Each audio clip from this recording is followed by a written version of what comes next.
यसु के बाबरकत अजीम कदूस नाम में आप सबकी सलामती हो, क्योंकि हम खुदा उनके शुक्रगुजार हैं कि जो अपने नाम को इज्जत और जलाल देने में अपनी कुदरत रखता है। जैसे कि ये जो जितना भी प्रोग्राम आप देखते हैं फेसबुक पे, ये भाई आबद की वसासत से है, क्योंकि मैं तो ये मोबाइल नहीं इस्तेमाल करती, लेकिन भाई करते हैं।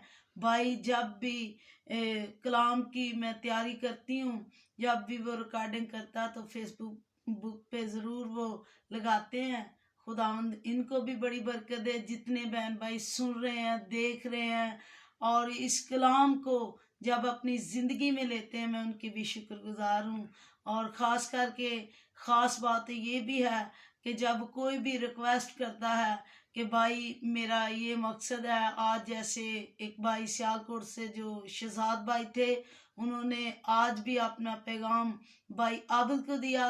उसने उसी वक्त मेरे साथ बात की, वो उसी वक्त आपकी दरख्वास्त जो होती है फेसबुक में, उसी वक्त वो मेरे तक पहुंचा देते हैं और मैं आपके लिए दुआ करती हूँ। मेरा ईमान है जो लोग दुआएं कराते हैं, जो लोग कलाम को सुनते हैं, खुदा यीशु मसीह को अपनी ज़िंदगी में महसूस करते हैं, खुदा उनकी ज़िंदगी में ज़रूर काम करता है। तो आज भी हम खुदा के पाक कलाम में से देखेंगे। आज हम जिस बात के लिए खुदा के कलाम को खोलेंगे, जिस मौजू पे, वो है खुदा के साथ जुड़े रहना। तो आज हम देखें खुदा के पाक कलाम में से यूहन्ना रसूल की अंजील, उसका 15वां बाब और उसकी पहली आयत से हम 5 आयत तक आपके सामने पढ़ेंगे। अंगूर का हकीकी दरख्त मैं हूँ और मेरा बाप बागबान है। जो डाली मुझ में है और फल नहीं लाती, उसे वो काट डालता है, और जो फल लाती है उसे छांटता है ताकि ज्यादा फल आए। अब तुम उस कलाम के सवाब से जो मैंने तुमसे किया पाक हो। तुम मुझ में कायम रहो और मैं तुम में। जिस तरह डाली अगर अंगूर के दरख्त में कायम ना रहे तो अपने आप से फल नहीं ला सकती, उसी तरह तुम भी अगर मुझ में कायम ना रहो तो फल नहीं ला सकते। मैं अंगूर का दरख्त हूँ, तुम डालियां हो। जो मुझ में कायम रहता है और मैं उसमें, वही बहुत फल लाता है, क्योंकि मुझसे जुदा होकर तुम कुछ नहीं कर सकते।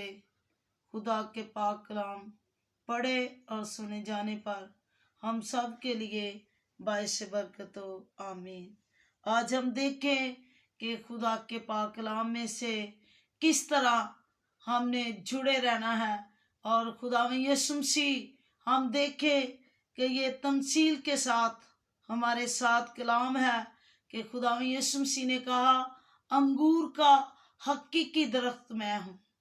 यानी ये एक उस दरख्त की तशबीह है जो कि जिसको हम देखें कि जिसका मेवा हम बहुत, वो फल हमारे लिए खाने में अच्छा लगता है, और हम देखें कि इस्तेमाल में भी वो ऐसी चीज़ों में इस्तेमाल होता है कि जो बहुत ही डिश की सूरत में हम देखें कि तरह तरह की चीज़ों में हम इस्तेमाल करते हैं। लेकिन अंगूर के दरख्त की तशबीह इसलिए खुदा ने दी कि जब वो ये दरख्त जो फल है ये भी सदाबहार है, और हम देखेंगे ये बेल जो है ये किस तरह नाजुक और किस तरह ये हरी भरी रहती है और किस तरह ये फल आती है। और अगर कोई भी इसके साथ डाली जो होती है काटी जाए तो वो किसी काम की नहीं रहती। हम देखें किसी चीज बनाने के भी काम नहीं आती, सिर्फ और सिर्फ किस काम के लिए होती है कि आग में जलाने के लिए सिर्फ। और हम देखें कि खुदावन हमें ये कलाम इसलिए कहता है कि जो डाली मुझ में है फल नहीं लाती उसे भी काटा जाएगा, वो भी काट डाली जाएगी। हम देखें कि जो फल नहीं लाती वो भी काट डाली जाएगी, जो फल लाती है जो उसके साथ कायम है वो कायम है। अगर वो फल तो लाती है, अगर वो काटी जाए टूट जाए तो भी वो जलाने के काम ही आएगी। तो इसी तरह इंसान की बाबत ये हमें तशबीह दी गई है। ये कलाम हमें आज हमारी जिंदगी की बाबत बता रहा है कि अगर हम खुदावंद के साथ जुड़े हुए हैं, खुदा के साथ पस्त हैं, खुदा के साथ हमारा वो रिश्ता है जो वो चाहता है कि तुम दुनिया के, वो दुनिया का नूर बनकर आया, तुम फरजांद हो, तुम मेरे बेटे और बेटियां हो। तो हम देखें कि वो जिंदगी का नूर, जिंदगी का पानी, जिंदगी का हकीकी बाप जो है वो इस बात के लिए कहता है कि अगर तुम मेरे साथ जुड़े रहोगे तो तुम सदा हमेशा जीते रहोगे, अब्दी जिंदगी के वारिस होगे। और अगर जिस तरह अंगूर की डाली अगर वो फल भी लाती है तो टूट जाए, फल लाते लाते वो किसी भी स्वभाव से टूट जाए तो वो दोबारा फल नहीं ला सकती, दोबारा जुड़ नहीं सकती, दोबारा वो हम देखें कि इस बात के लिए वो पवस्त नहीं हो सकती, क्योंकि वो सिर्फ और सिर्फ जलाने के काम आती है। इसी तरह अगर इंसान खुदा के साथ जुड़ा हुआ है, उसकी जिंदगी खुदा के साथ है और वो खुदा को अपनी जिंदगी में पाता है, अपने दिल के दरवाजे खोलता है और इसमें कहता है कि पाकरू तू मेरे दिल में आ। वो कहता है कि ऐ यीशु नासरी तू मेरी जिंदगी में आ, तू मेरे दिल में आ, तो खुदा उसके दिल में आता है। आज हमें इस बात के लिए उसके आगे यही दुआ करनी चाहिए कि खुदावंद तेरा पाकरू मेरे दिल में आए, ताकि मेरे दिल की बातें जो है उन पर तेरे पाक रूह का कंट्रोल हो। तो हम देखें कि जिस तरह खुदावंद इस कलाम के वसीला से कह रहा है कि अब तुम उस कलाम के स्वभाव से जो मैंने तुमसे किया पाक हो, क्योंकि खुदावंद ने कहा मैं पाक हूं, तुम भी पाक बनो और मैं अंगूर का हकीकी दरख्त हूं, तुम मेरी डालियां बनो। ये दरख्त की वसासत से हमें आज कलाम समझा रहा है कि जिस तरह वो डाली अंगूर के दरख्त के साथ पस्त है, जुड़ी हुई है, वो फल आती है और वो हरी भरी रहती है। अगर वो टूट जाए, अगर वो काटी जाए, अगर वो फल ना लाए तो भी वो जलाने के काम ही आती है। तो हम देखें कि खुदा यीशु मसीह ने ये भी कहा कि जिस तरह डाली अगर अंगूर के दरख्त में कायम ना रहे तो अपने आप से फल नहीं ला सकती, उसी तरह तुम भी अगर मुझ में कायम ना रहो तो फल नहीं ला सकते। मैं अंगूर का दरख्त हूँ, तुम डालियां हो, जो मुझ में कायम रहता और मैं उसमें, वही बहुत फल लाता। जो खुदावंद में कायम रहता खुदा उसमें होता है। हम 7वीं आयत को देखें तो यहाँ एक खास बात खुदा ने कही कि अगर तुम मुझ में कायम रहो और मेरी बातें तुम में कायम रहे तो जो चाहो मांगो वो तुम्हारे लिए हो जाएगा।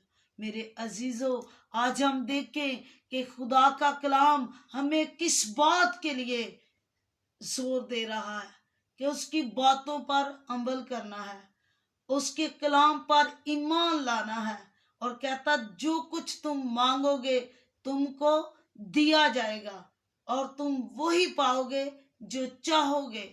हम देखें कि जिस तरह खुदा के पाक कलाम में से हम देखते हैं, कलाम खुदा में सिखाता है कि अलीशा जो था वो अपने आका के ताबियादारी में रहा, वफादारी में रहा।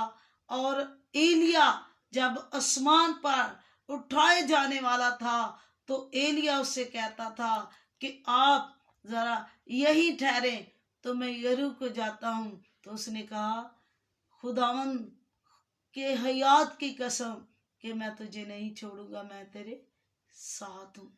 उसने कहा, मैं दरियाई यरदन पार जाना है। उसने कहा, मैं तेरे साथ ही जाऊंगा, यहाँ तू जाएगा मैं तेरे साथ हूँ। वो वफादारी में उसके साथ रहा। और हम देखे कि जब वो बातें कर रहे हैं तो उससे सवाल करता है कि रूह का दुगना हिस्सा मुझे चाहिए। वो अपने आका से, वो अपने मालिक से, जिसके साथ हर वक्त रहता था, कायम रहता था, हम देखें कि उससे उसने क्या सवाल किया कि रूह का दुगना हिस्सा। तो उसने कहा, ये मुश्किल है। हाँ, एक बात है, अगर अलीशा तू मुझे आसमान पर जाते देख ले तो खुदावंद आपको जरूर ये बरकत देगा। तो मेरे अजीजों, उसने क्या किया? जब वो रात आए, वो हम देखें कि जब वो तूफान एक एक पल में हवा चली, आसमान खुला, वो आसमान पर उठाया गया, लेकिन अलीशा उसी वफादारी में उससे तकता रहा। उसने कहा, अगर तू मुझे जाते देख ले तो जरूर खुदावंद आपको बरकत देगा, रूह का दुगना हिस्सा ही मिलेगा।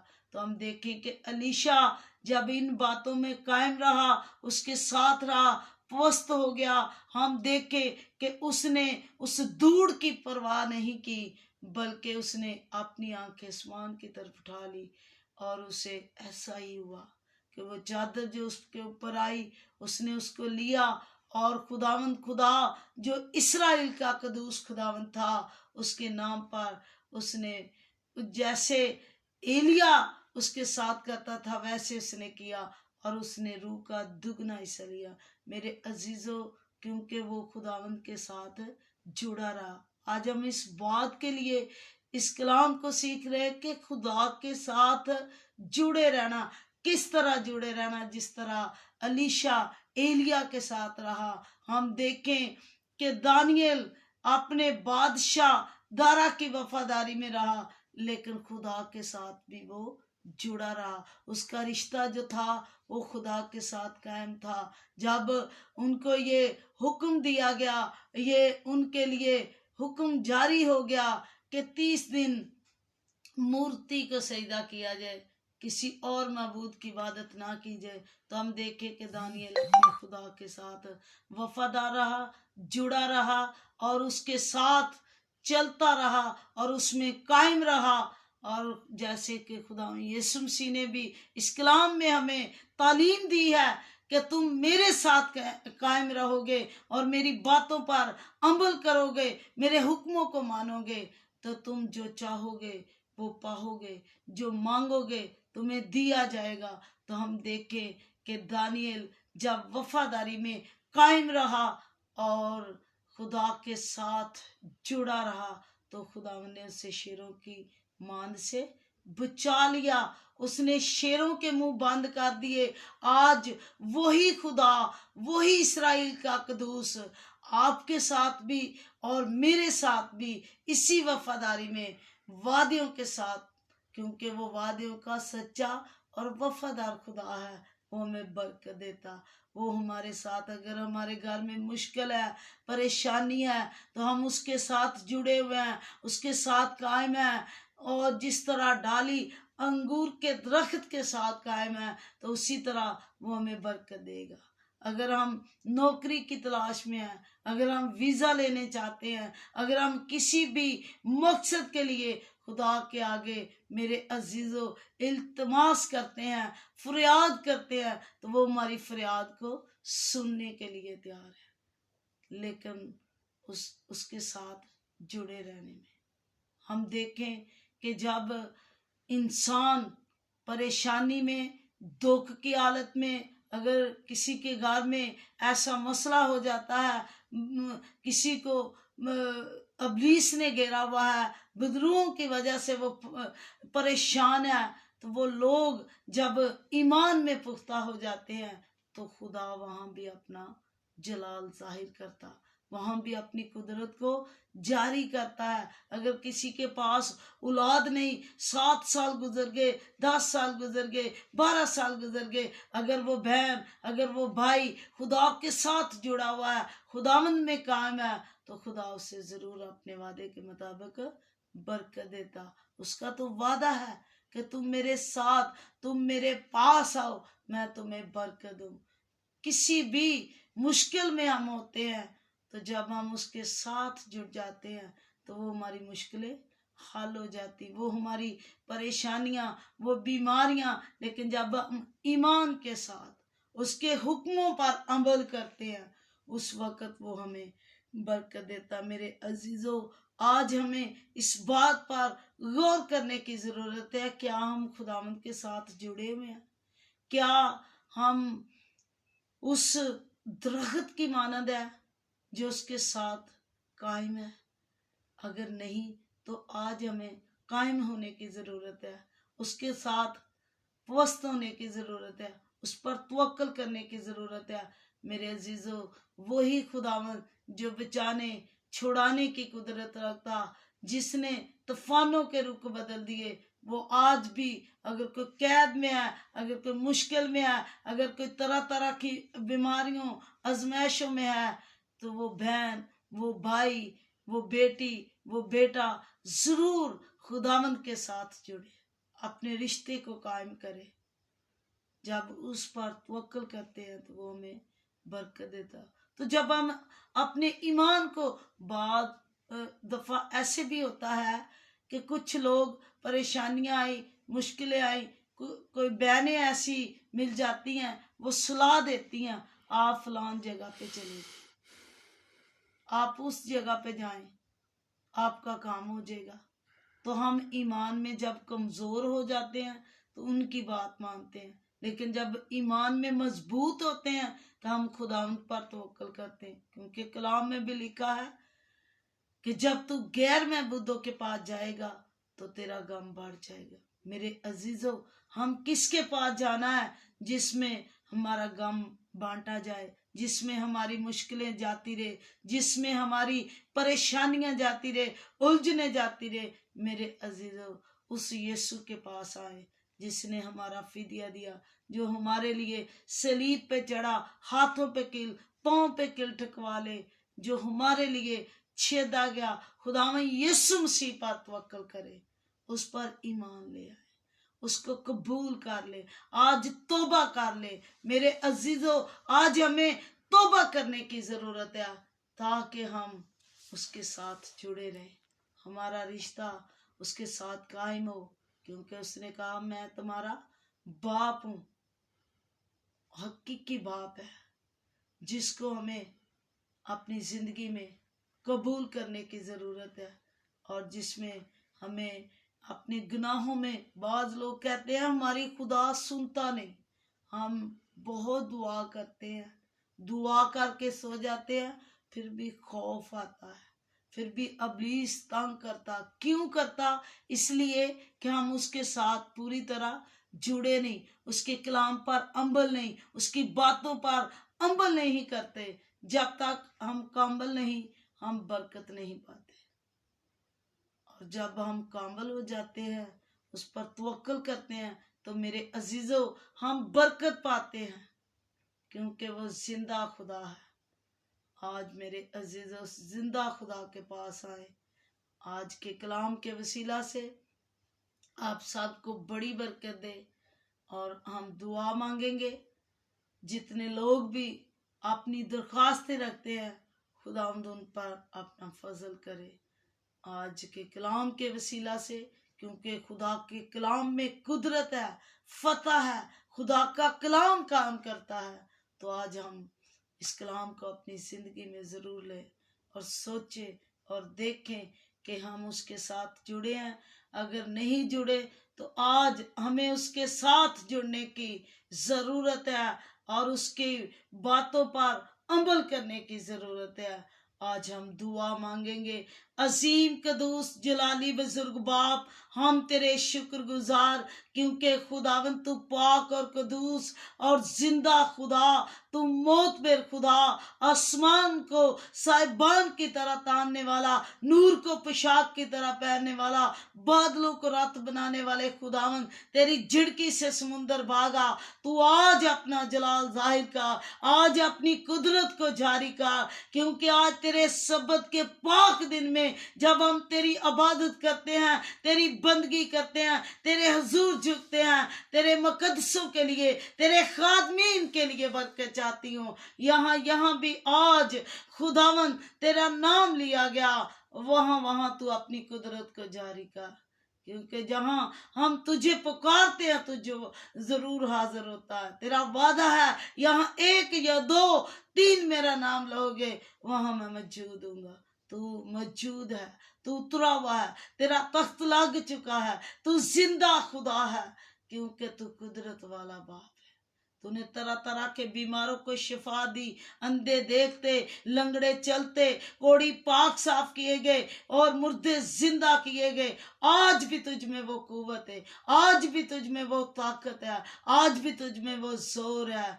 ऐसे आसमानी बाप, हम तेरे कदमों में आए, हॉली स्पिरिट पाक रुछो, पाकरू इन जिंदगियों को छू ले। अगर किसी बहन के पहले खुदावन बातन में कमजोरी है, उसके पास औलाद जैसी बरकत नहीं, तो उसको औलाद जैसी बरकत दे। हालेलुया राबारा कमान तरो योकोलोरो बाबा सिम्बा बाबा रे रे रे रे रिबिनो तोरो योकोलोरो बरो भरो ओ सिंदारा बी अलारा कमाड़ा डिडी नो राबा शोलोरो को बाबा अलीशा मरा शिमन तरो शम्बा बियाना सोलोरो होली स्पिरिट पाक रुचु।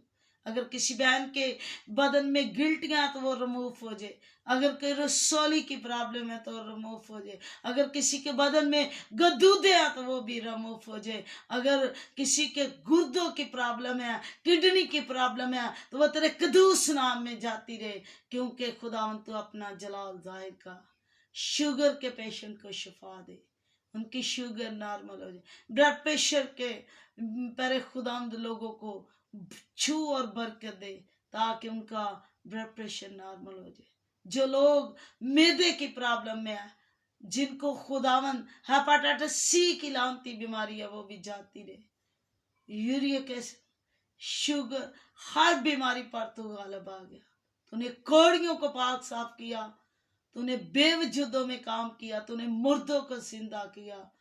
हालेलुया रबाई शो खुदावन तरो सीन तरो शवारो खुशोमा तरो, खुदावन तेरी पावर तेरी कुदरत काम करे। अगर कोई कैद में है तो वो भी रिहा हो जाए, अगर कोई बहन कोई भाई वीजे की प्रॉब्लम है तो उसको वीजे जैसी बरकत दे, अगर किसी के पास बेटा नहीं तो उनको बेटे जैसी बरकत दे, जिस बहन को बेटी की जरूरत है उनको बेटी जैसी बरकत दे।